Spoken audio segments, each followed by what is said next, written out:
Everyone, आप सब लोगों का मेरे चैनल बॉटनी सागर में हार्दिक स्वागत है। आज का जो मेरा टॉपिक है वो ओव्यूल से ही रिलेटेड है और प्रीवियस लेक्चर के अंदर मैंने कुछ इम्पोर्टेंट पॉइंट्स के बारे में आपसे डिस्कस किया था और आज मेरा जो पॉइंट है वो मैं आगे आपको बता रहा हूँ, जिसमें मुझे आज एक ऑब्ट्यूरेटर स्ट्रक्चर के बारे में बताना है और एक एंडोथेलियम के बारे में बताना है। And that endothelium is known as integumentary tapetum. Previous lecture के अंदर मैंने कारंकल के बारे में आपको बताया था, उससे थोड़ा शॉर्ट में आप सुन लीजिए कि जनरली जो कारंकल है, कि कारंकल क्या है कि कैस्टर के सीड के अंदर, कैस्टर के सीड के अंदर जो आउटर इंटेगुमेंट है वो प्रोलीफेरेट होता है और प्रोलीफेरेट होकर के एक बैग लाइक स्ट्रक्चर बना देता है और इस बैग लाइक स्ट्रक्चर को ही कारंकल बोलते हैं। इस बैग लाइक स्ट्रक्चर को ही क्या बोल देते हैं? कार अंकल, कार अंकल बोलते हैं इसको, मीन्स कार वाले अंकल। क्लियर? मतलब ये है कि ये क्या है? सीड है, सीड ऑफ कैस्टर। कैस्टर अरंडी को कहते हैं और इसका साइंटिफिक नेम है रिसिनस कम्युनिस। क्या है? रिसिनस कम्युनिस, ये साइंटिफिक नेम है कैस्टर का। क्लियर? अब सीड के बारे में आप जानते हैं कि आप देखें कि सीड की एक्चुअली में 2 कवरिंग होती है, मैं आगे डिस्कस कराऊंगा। That is outer is testa and inner is tegmen. Inner is tegmen. Clear? अब टेस्टा टैगमेन ये दोनों डेरिवेटिव हैं, किससे डिराइव होती है दोनों? ये टेस्टा तो आउटर इंटेगुमेंट से डिराइव होती है, आउटर इंटेगुमेंट से डिराइव होती है, और टैगमेन जो इनर लेयर है, इनर कवरिंग है, ये इनर इंटेगुमेंट से डिराइव होती है, इनर इंटेगुमेंट से डिराइव होती है। क्लियर? और ये दोनों ओव्यूल की कवरिंग है। क्लियर? तो यहाँ पे जो कारंकल है एक्चुअली में कि जो आउटर इंटेगुमेंट है, मीन्स ये जो सीड कोट है इसका, ये क्या है? सीड कोट है। अब इसकी आउटर कवरिंग टेस्टा है और इनर कवरिंग टैगमन है। तो टैगमन का यहाँ पे कोई रोल नहीं है, टेस्टा का यहाँ पे रोल है, क्योंकि टेस्टा किससे डिराइव हुआ है? आउटर इंटेगुमेंट से डिराइव हुआ है। और इस आउटर इंटेगुमेंट की जो प्रोलीफेरेशन है, प्रोलीफेरेशन का मतलब होता है ग्रोथ से, मीन्स यहाँ पर सक्सेसिव सेल डिवीजन होता है और सक्सेसिव सेल डिवीजन होगा तो डेफिनेटली ग्रोथ को वो इंडिकेट करेगा। क्लियर? तो यहाँ पर कैस्टर के केस में जो आउटर इंटेगुमेंट है ये प्रोलीफेरेट होकर के एक बैग लाइक स्ट्रक्चर बनाता है and that bag like structure is known as caruncle. अब यहाँ पर कारंकल में मैंने आपको बताया था कि कारंकल एक्चुअली में ये वाटर एब्जॉर्प्शन में हेल्प करता है, वाटर एब्जॉर्प्शन में हेल्प करता है। कब करता है? जब सीड जर्मिनेशन करता है। क्लियर? भाई जब सीड का ही ये पार्ट हो चुका है तो सीड जर्मिनेट करेगा और उसको प्रॉपर कंडीशन चाहिए जर्मिनेशन के लिए, और जिसमें वाटर एक वेरी इंपॉर्टेंट फैक्टर है। क्लियर? तो यहाँ पे कारंकल वाटर एब्जॉर्बेंट की तरह काम करेगा, वाटर एब्जॉर्प्शन में हेल्प करेगा और सीड जर्मिनेशन में मदद करेगा, क्योंकि वाटर को ये स्टोर कर लेगा पहले से ही। दूसरा इसका फंक्शन है कि ये सुगरी नेचर का होता है, सुगरी इन नेचर। अब सुगरी नेचर की वजह से जो चींटियां हैं इसको अट्रैक्ट करती हैं, इसको खाती हैं। क्लियर? और इसलिए इसका डिस्पर्सल भी फिर चींटियां ही कर देती हैं। इसलिए हम कहते हैं कि कैस्टर के सीड का जो डिस्पर्सल है वो आंट्स के थ्रू होता है और इसलिए इस फिनोमेना को हम मिरमैकोरी बोलते हैं, means dispersal of seeds by ants dispersal of seeds by ants, that is called as myrmecochory. इसको क्या बोलते हैं? मिरमैकोरी बोलते हैं। क्लियर? समझ गए ना आप? तो ये कारंकल क्या है आपके अच्छे से समझ में अब आ गया होगा। क्लियर? और ये सिचुएशन रिसिनस कम्युनिस्ट में देखने को मिलती है। और कारंकल एक बैग लाइक स्ट्रक्चर है जो आउटर इंटेगुमेंट की आउट ग्रोथ से डेवलप हुआ है। क्लियर? समझ गए ना आप? इसके बाद में आज की जो टर्म में लेता हूं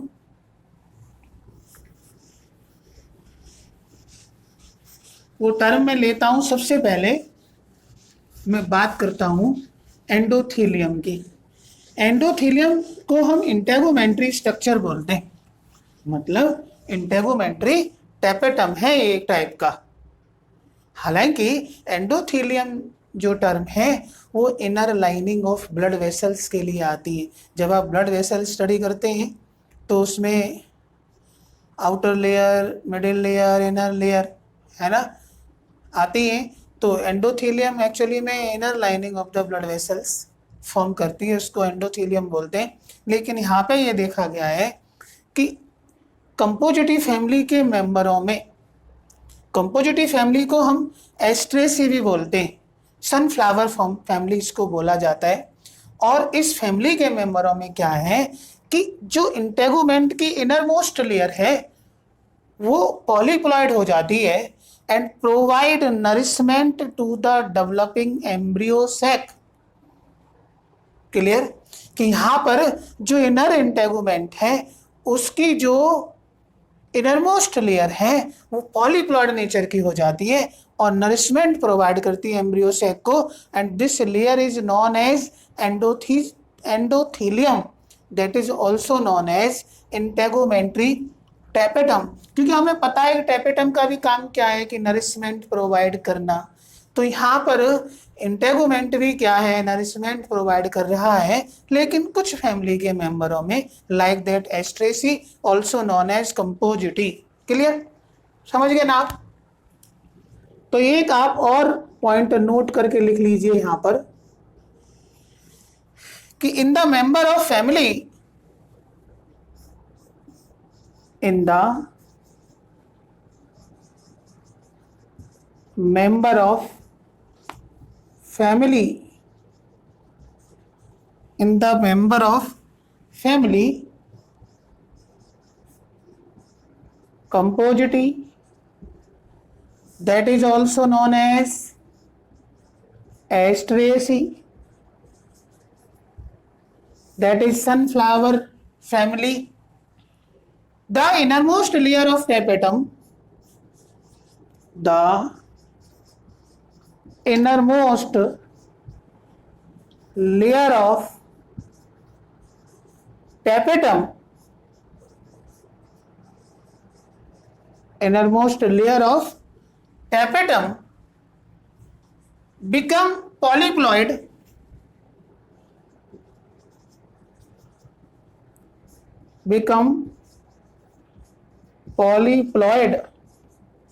means having more than 2 set of the chromosomes. Clear? तो condition या ये cell that have more than diploidy, more than 2 set of the chromosomes in it, that is polyploid, and provide nourishment to the embryo sac and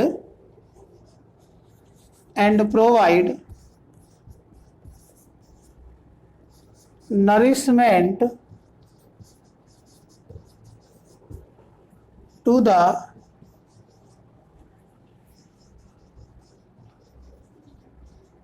embryo sac, that is the female gametophyte.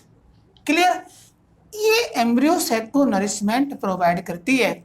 This layer is known as, this layer means inner most layer, this layer is known as endothelium. हालांकि ये term inner most lining of blood vessels के लिए भी आती है, endothelium और integumentary tapetum, और क्या बोल सकते हैं इसको, इंटेगुमेंट्री टैपेटम टैपिटम। क्लियर। अब आपको ये सोचना है कि ये पॉलीप्लॉइड क्यों होती है, क्योंकि हमें ये पता है कि टैपिटम में जो सेल्स हैं वो पॉलीप्लॉइड नेचर की होती हैं। क्लियर। पॉलीप्लॉइड नेचर वाली होती है। अब एक्चुअली में क्या है कि जब more than diploid set of the chromosomes cells के अंदर प्रेजेंट होंगे तो वो सेल ज़्यादा से ज़्यादा न्यूट्रिएंट्स बना पाएगी और वो न्यूट्रिएंट्स अवेलेबल हो जाएंगे किसी पार्टिकुलर स्ट्रक्चर को डेवलप करने के लिए, तभी पॉलीप्लॉइड नेचर की यहाँ पे जो इनर मोस्ट लेयर है इंटेगुमेंट्स की वो हो जाती है। क्लियर। ये बात आपके समझ में आ गई अच्छे से। अब एक और पॉइंट मैं यहाँ पे आपको करा रहा हूँ, एक टर्म और आती है ऑब्ट्यूरेटर। जनरली क्या है कि ऑब्ट्यूरेटर जो टर्म है इसका मतलब ये है कि ये भी एक आउटग्रोथ है और सिंपली ये प्लेसेंटा या फ्यूनिकल की आउटग्रोथ है जो माइक्रोपाइलर एंड पर प्रेजेंट होती है और ये पैसेज ऑफ पोलन ट्यूब में हेल्प करती है, माने पोलन ट्यूब की पासिंग में हेल्प करती है। क्या? ऑब्ट्यूरेटर। क्लियर। तो ऑब्ट्यूरेटर के बारे में आप लिख सकते हैं एक अगला पॉइंट आप डाल करके, दैट इज ऑब्ट्यूरेटर। ऑब्ट्यूरेटर वो स्ट्रक्चर्स हैं जो प्लेसेंटा या फ्यूनिकुलस की आउटग्रोथ हैं और पोलन ट्यूब की पासिंग में हेल्प करते हैं। भाई आपको सीधा सा ये पता है कि this one is the ovule,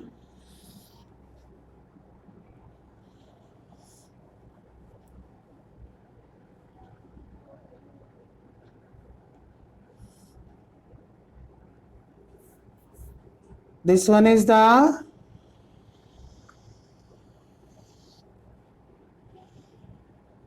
ovule. Clear. अब ये क्या है? स्टॉक है, दैट इज द फ्यूनिकल और ये माइक्रोपाइलर रीजन है। ये कौन सा रीजन है? माइक्रोपाइल है ये, जहां पर एक ओपनिंग डेवलप होती है और ये ओपनिंग डेवलप क्यों होती है? क्योंकि ये दोनों इंटेगुमेंट जिस पॉइंट पर मीट नहीं करते तो वहाँ एक पोर डेवलप हो जाता है और इस पोर को ही क्या बोला जाता है? माइक्रोपाइल बोला जाता है। तो यहाँ पर आप ये देख सकते हैं कि फ्यूनिकल या प्लेसेंटा, क्योंकि भाई प्लेसेंटा से ही ओव्यूल डेवलप हुआ है, तो इस तरीके से यहाँ पर आउटग्रोथ होती है। इस तरीके से ये एक आउटग्रोथ डेवलप होती है और इस आउटग्रोथ को ही क्या बोलते हैं? ऑब्ट्यूरेटर बोला जाता है। क्या बोला जाता है? ऑब्ट्यूरेटर। ऑब्ट्यूरेटर बोला जाता है। और ये फिर क्या है? पोलन ट्यूब की पासिंग में हेल्प करती है, क्योंकि always by what ever the path followed by the pollen tube, it always enters through the micropylar reason और इसी को पोरोगैमी बोलते हैं। आगे मैं डिस्कस कराऊंगा। तो पोलन ट्यूब की पासिंग में ही ये स्ट्रक्चर हेल्प करता है जिसको हम ऑब्ट्यूरेटर बोल रहे हैं। आप मेरी बात समझ गए ना? तो ऑब्ट्यूरेटर क्या है? फ्यूनिकल या फिर प्लेसेंटा की आउटग्रोथ है ऑब्ट्यूरेटर, और कुछ भी नहीं है। Is it clear? तो आप ये पॉइंट लिख सकते हैं, द प्लेसेंटल और funicular outgrowth present at the micropylar end, the placental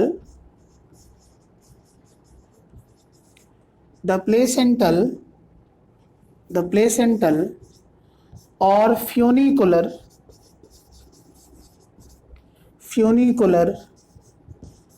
outgrowth that is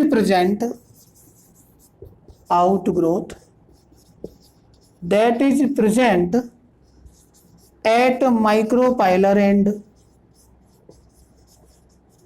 that is present at micropylar end is called, इसी को क्या बोल देते हैं?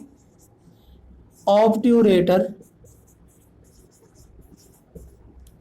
स्टूडेंट्स जब आप क्वेश्चन करोगे ना तो कहीं ना कहीं ऑब्ट्यूरेटर का क्वेश्चन आपसे जरूर टकराएगा, और जब क्वेश्चन आपसे टकराएगा ना तब आपको ध्यान आएगा कि हाँ yes this is the answer. तो आप देखते ही आप उस पर टिक कर दोगे कि इसका आंसर क्या है, यही है। क्लियर? तो आप ऑब्ट्यूरेटर को समझ गए होंगे भाई, प्लेसेंटा की आउटग्रोथ या फ्यूनिकल की आउटग्रोथ।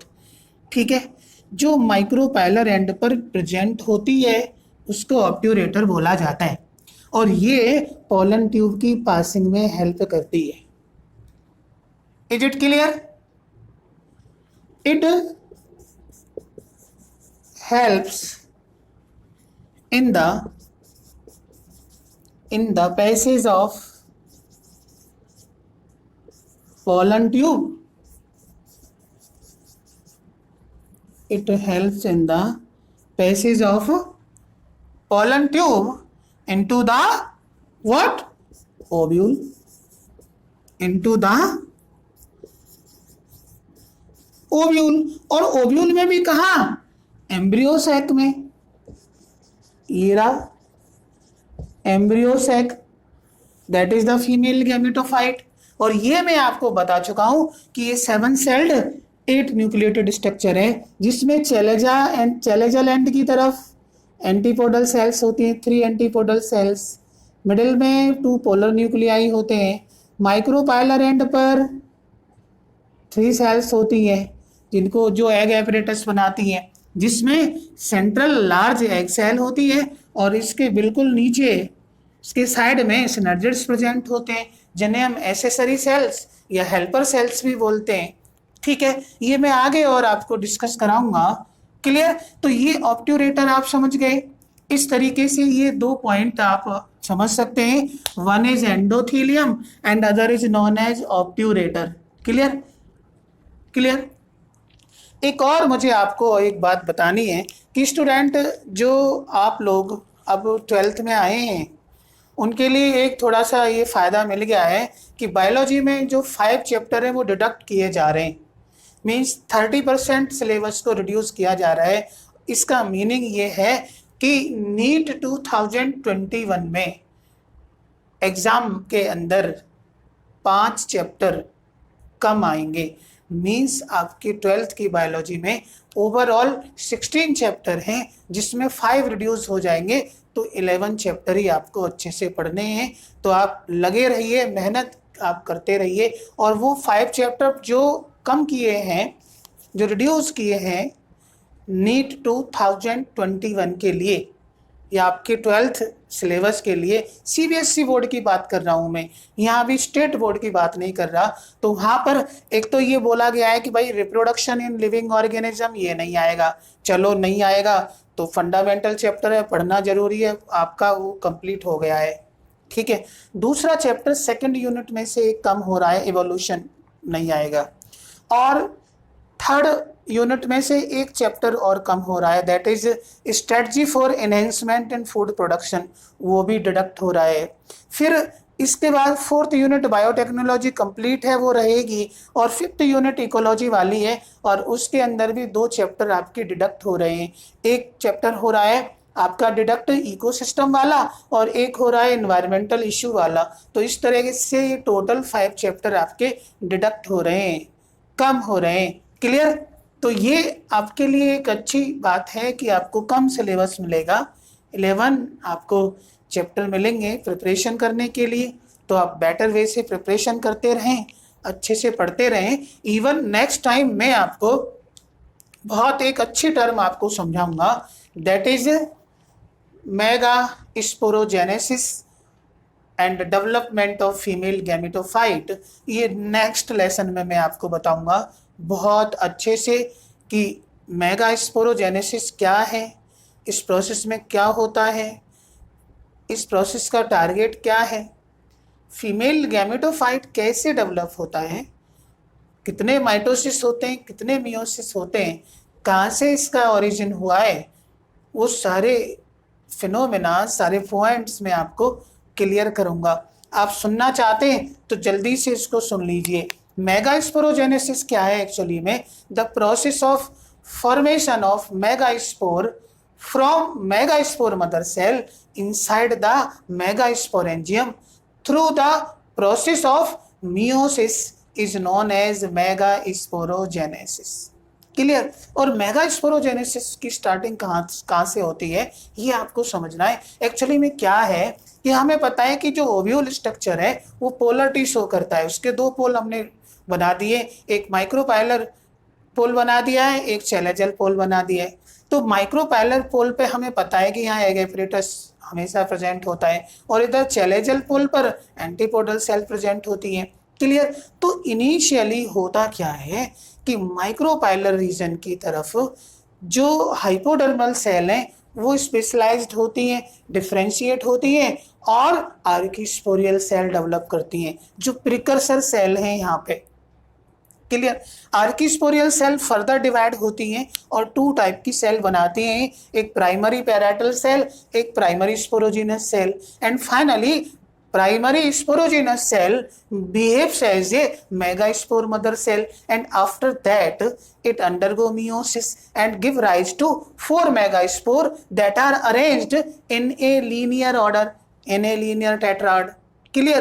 जिसमें से out of 4 3 are degenerate, 1 remain functional, and megaspore that is present towards the chalazial end become functional and undergo growth and development, and after that it undergo 3 successive mitosis division, 3 successive mitosis division या 3 free nuclear division, as a result of which megaspore form 2 nucleated cell, then 4 nucleated cell, then 8 nucleated cell, and finally 7 celled 8 nucleated structure is formed that is called as embryo sac, and embryo sac that develop is of polygonum type of embryo sac and which is monosporic because it developed from 1 megaspore, so it is monosporic.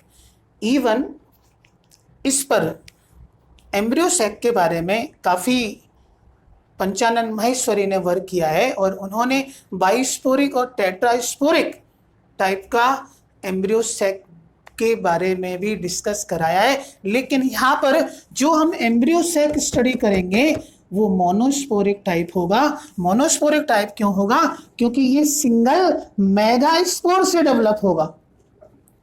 Is it clear? तो इस तरीके से मैं आगे आपको megasporogenesis को बहुत अच्छे से डिस्कस करूंगा। आप अच्छे से पढ़ते रहें। All the best student, see you again.